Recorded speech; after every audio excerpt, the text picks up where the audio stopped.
கர்த்தருடைய பரிசுத்த நாமத்துக்கு ஸ்தோத்திரம்.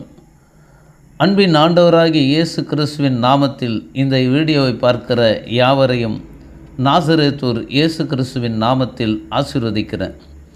பரிசுத்த வேதாகமம் திருவிலியமும் பாகம் 6 இந்த தலைப்பில் பேசப்படுகிற இந்த வீடியோவை பார்க்கிற, கேட்கிற, ஷேர் பண்ணுகிற உங்கள் யாவரையும் விதைக்கிறவனுக்கு விதையும் புசிக்கிறவனுக்கு ஆகாரமும் கொடுக்கிற நம்முடைய கர்த்தராகிய இயேசு கிறிஸ்துவின் பிதாவாகிய தேவனுடைய கரங்களில் ஒப்பு கொடுக்கிறேன். கர்த்தர் தாமே உங்களை ஆசீர்வதித்து உங்களை பெருக பண்ணுவாராக. அடிக்கப்பட்ட ஆட்டுக்குட்டியானவருடைய இரத்தத்தினால் கழுவப்பட்டு பிரித்தெடுக்கப்பட்ட தேவனுடைய ஜனமே, அடியான் பேசுகிற இந்த வீடியோவில் யாதொரு கவர்ச்சிகரமான தோற்றங்கள் இல்லை என்றாலும், தொடர்ந்து உங்களை கவர்ந்து இழுக்கக்கூடிய யாதொரு விசேஷமும் இதில் இல்லை என்றாலும், இந்த வீடியோக்களை நீங்கள் தொடர்ந்து பார்க்கும்படி அன்புடன் கேட்டுக்கொள்கிறேன். தொடர்ந்து பார்த்தீங்கன்னா தான் தேவனுடைய வேதத்துள்ள அதிசயங்களை புரிந்து கொள்ள முடியும்.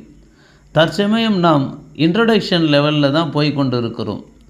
எத்தனை பேர் லைக் போட்டிருக்கிறார்கள், எத்தனை பேர் சப்ஸ்கிரைப் பண்ணி இருக்கிறாங்க, எத்தனை பேர் பார்த்துருக்கிறாங்க, இதையெல்லாம் தற்சமயம் பெரிதாக மனதில் எடுத்துக்கொள்ளாமல் சொல்லுகிற கருத்துக்களையும் தேவனுடைய ஆழங்களையும் பரிசுத்த ஆவி போதிக்கிற வார்த்தைகளையும் ஆவிக்குரியவைகளை ஆவிக்குரியவர்களோடு சம்பந்தப்படுத்தி காண்பிக்கிற விதங்களையும் நித்திய ஜீவனை தருகிற இந்த புஸ்தகத்தின் அருமை பெருமைகளையும் தேவகுமாரனுடைய சாயலை நமக்கு தருகிற அறிவுக்கட்டாத தேவனுடைய அன்பின் வெளிப்பாடாக இருக்கிற கிறிஸ்துவின் உபதேச சொற்களின் சிறப்பையும் கூர்ந்து கவனிக்கும்படி உங்களை நசரேயனாகிய இயேசு கிறிஸ்துவின் நாமத்தில் வேண்டிக் கொள்கிறேன். தேவனுக்கு மகிமை உண்டாவதாக. உலகம் முழுவதையும் மறுரூபப்படுத்தி கொண்டிருக்கிற, கலக்கி கொண்டிருக்கிற பரிசுத்த வேதாகமத்தையும் திரு விவிலியத்தையும் குறித்து அநேக விமர்சனங்கள் ஊழியர்கள் மத்தியிலும் பரிசுத்தவான்கள் மத்தியிலும் இருக்கிறதை நீங்களும் அறிவீர்கள், நானும் அறிவேன்.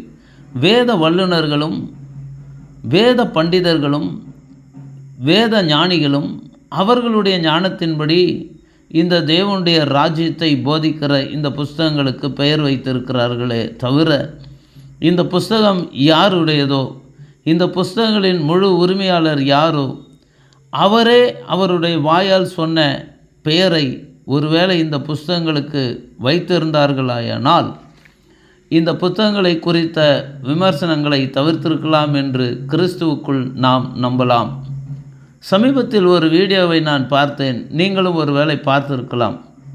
அதில் ரோமன் கத்தோலிக்க பிரிவை சேர்ந்த ஃபாதர் வளனரசு அவர்கள் பேசும்போது, பைபிள் என்ற வார்த்தை எங்கே இருக்கிறது, பைபிள் என்ற சொல் பைபிளில் இருக்கிறதா என்று கேட்கிறார்.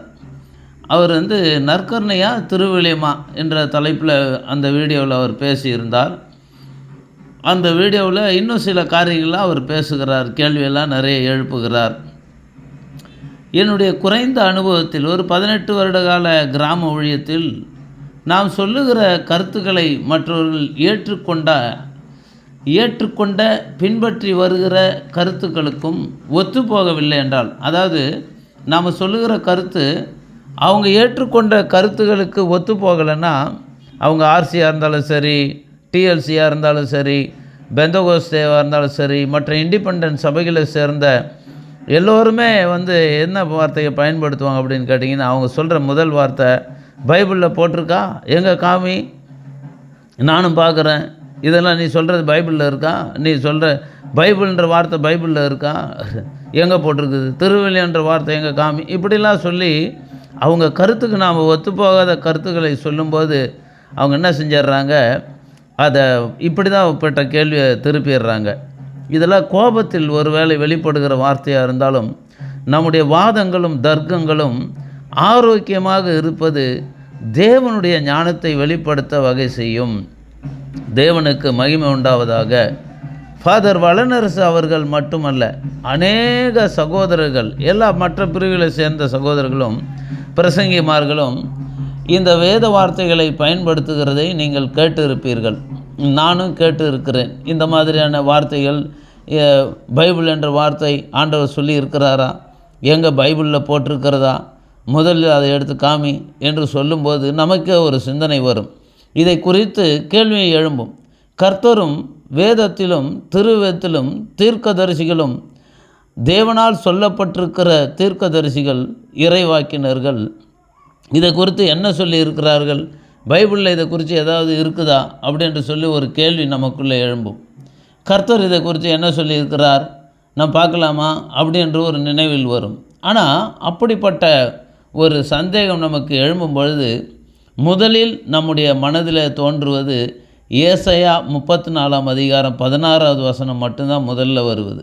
ஞானிகளாகட்டும் கல்விமான்களாகட்டும் யார் இந்த புஸ்தகத்திற்கு திருவிவிலியம் என்றும் பரிசுத்த வேதாகம் என்றும் பெயரிட்டார்களோ அவர்கள் அவர்களுடைய ஞானத்தை கொண்டுதான் இந்த புஸ்தகங்களுக்கு பெயரிட்டிருக்க வேண்டும். அவர்கள் தேவஞானிகள் என்பதில் சந்தேகமில்லை. கர்த்தருக்கு மகிமை உண்டாவதாக.